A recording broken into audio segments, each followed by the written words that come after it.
اگه فکر میکنیم فقط بدشانسیه که پشت سر هم برامون اتفاق میفته، شاید در اشتباه باشیم. شاید هم چیزای پشت پرده باشن و ما فکر میکنیم فقط خودمون هستیم که خراب میکنیم. حمله های روحی شبیه فیلم های ترسناک نیستن.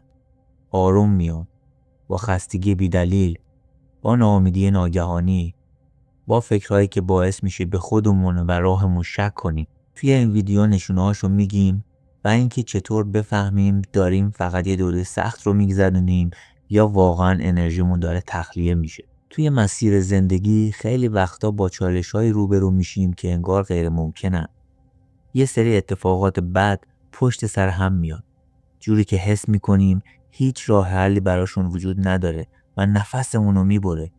تو اون لحظه از خودمون میپرسیم پشت همه اینا چیه؟ آیا فقط بدشانسیه یا یه چیز عمیق‌تر داره این اتفاقات سر راهمون میاره؟ حقیقت اینه که نبردهای روحانی واقعا وجود دارن و معمولا هم بی صدا هستن. شبیه جنگیری دراماتیک فیلم ها نیستن. این نبردها تو لحظه های عادی زندگی اتفاق میافتن.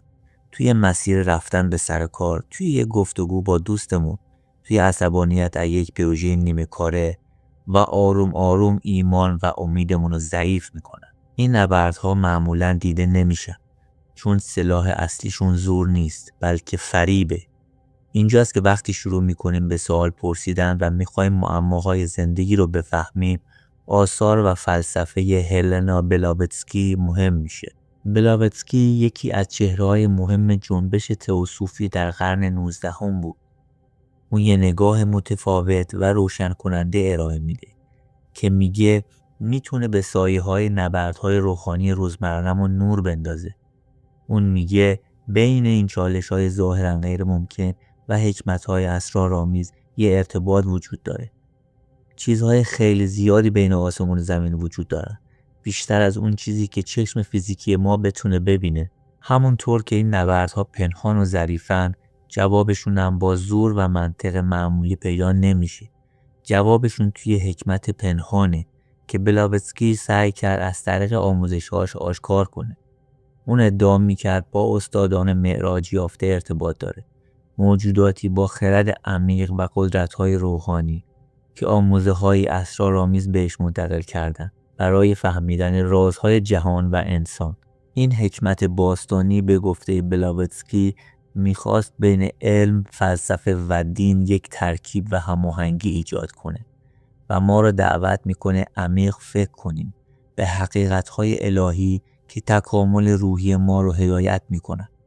توی تئوسوفی تأکید روی شهود و رشد درونی روحیه، نه فقط نگاه مادی و علمی. تو کتاب‌های مثل Isis Unveiled and The Secret Doctrine، بلاواتسکی وارد آموزش‌هایی شد که میگفت دریافت کرده. اون درباره منشأ جهان یا همون زایش کیهان و تکامل انسان یا همون به وجود آمدن انسان صحبت میکنه. هدفش این بود که یک نگاه یکپارچه به رشد مادی و روحی جهان بده. توی کتاب The Secret Doctrine اون سعی کرد نشون بده یک طرح الهی و منظم وجود داره، یک نقشه پنهان که تکامل جهان رو نشون میده و هدایت میکنه. اون خودش رو پلی میدونست بین حقیقت‌های باستانی پنهان و تفکر مدرن و ادعا میکرد ارتباط مستقیم با استادان معراج یافته داره.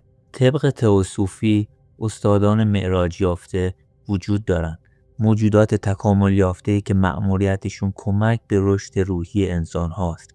الهام میدن، بینش میدن، راهنمایی میکنن. تأثیرشون ظریفه اما عمیق. در مقابل این موجودات نورانی، موجوداتی با سطح تکامل پایین‌تر هم هستن که بهشون میگن موجوداتی با سطح اسیری پایین. اونا میتونن تو مسیر رشد روحی ما دخالت کنن، انرژی منفی شک و ترس رو تشدید کنن. این موجودات جذب ارتعاش‌های پایین میشن، یعنی همون افکار و احساسات منفی. وقتی ارتعاشمون رو بالا میبریم و افکار و خواسته‌هامون رو پاکتر میکنیم، بیشتر با تأثیرات مثبت همراستا میشیم و کمتر در معرض نیروهای منفی قرار میگیریم. اما سوال اینه از کجا بفهمیم تحت حمله روحی هستیم؟ شاید وقتی باشه که الگوهای مخرب قدیمی دوباره برمیگردن. انگار گذشته با عادتها و چهره‌های آشناش میخواد ما رو دوباره پس بگیره و اراده و تعهدمون رو به مسیر جدید رو آزمایش میکنه. برای اینکه فرق بین تأثیر انرژی منفی و یک ناراحتی معمولی رو بفهمیم، باید خودآگاهی داشته باشیم. الگوها و محرک هامون رو بشناسیم.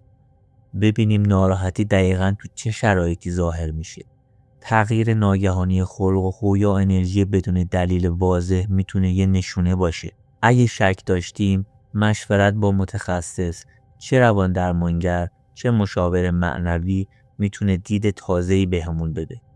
مدیتیشن، بودن توی طبیعت و ورزش کمک میکنه انرژیمون قوی تر بشه و بفهمیم چی از درونه و چی از بیرون. یکی از نشونه‌ها خستگی مداومه، نه خستگی معمولی. یک فرسودگی که با استراحت عادی خوب نمیشه. انگار انرژی حیاتی داره تخلیه میشه و هم جسم رو درگیر میکنه و هم روح رو. یه نشونه دیگه فشار عاطفی بی‌دلیله. یک غم مبهم که میاد و حتی لذت بخشترین کارها رو هم بیرنگ میکنه. اختلال خواب هم رایجه. سخت در خوابیدن، بیدار شدن های مکرر، کابوس های تکراری، افزایش اضطراب یا ترس بدون دلیل هم میتونه نشونه باشه. یا حس انزوای روحی، قطع شدن از باورها. شناخت این نشونه ها اولین قدم برای درمانه. این لحظه ها سختن، اما فرصت برای رشد عمیق ترن. از نظر معنوی نبرد ما فیزیکی نیست. با چیزی که میبینیم نمی جنگیم، بلکه با نیروهای نادیدنی روبرو هستیم و ابزارمون هم سلاح‌های دنیوی نیست. ایمان، تمرکز و بالا بردن سطح آگاهی سلاح‌های اصلیمون هستن. تمرکز و بالا بردن سطح آگاهی یک کانال مستقیم برای مداخله سورسه. اینا نشونه ضعف نیستن، بلکه نشونه اینی که میدونیم بعضی نبردها از توانایی انسانی ما فراترن. اما دشمن زیرکه، ناامیدی میپاشه، حواس پرتی ایجاد میکنه، اختلاف میندازه. پیروزی بیشتر از قدرت شخصی ماست. به پایداری و اعتماد به خودمون و به سورس بستگی داره. چالش های زندگی فقط مادی نیستن. یه بعد روحی هم دارن که نیاز به درک عمیق‌تری داره. حکمت اسرارآمیز، همونطور که بلاوتسکی مطرح میکنه، میگه فهم واقعی این لحظه‌های سخت تو ارتباط عمیق‌تر با روحانیت خودمون اتفاق میفته. مسیر روحی یه مسیر تنها نیست. میتونه همراهی موجودات با سطح آگاهی بالاتر رو داشته باشه، حتی اگه با چشم فیزیکی دیده نشن.